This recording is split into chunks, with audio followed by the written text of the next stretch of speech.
Dès son premier jour de travail, cet aide-soignant a versé de l'eau bouillante sur les jambes de son patron, juste pour tester si ce dernier n'avait vraiment aucune sensation. Pendant le repas, pour espionner la secrétaire du patron, il a directement envoyé la nourriture dans les yeux de ce dernier. Il oubliait aussi constamment que son patron était complètement paralysé. Quand le téléphone sonnait, il lui disait simplement de répondre lui-même. Lorsqu'il rasait son patron, il faisait toujours des farces.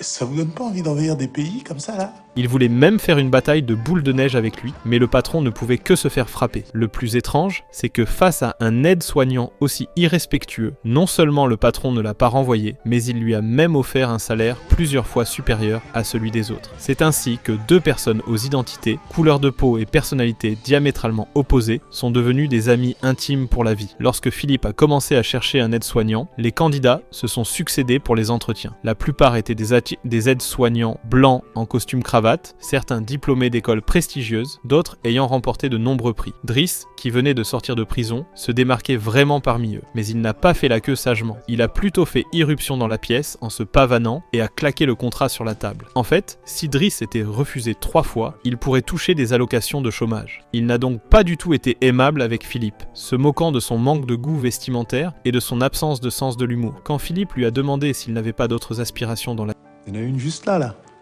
Ça, c'est très motivant, ça.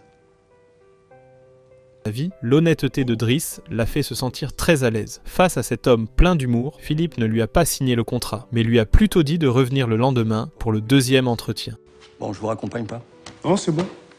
Vous levez pas. Enfin, je veux dire, restez assis tout.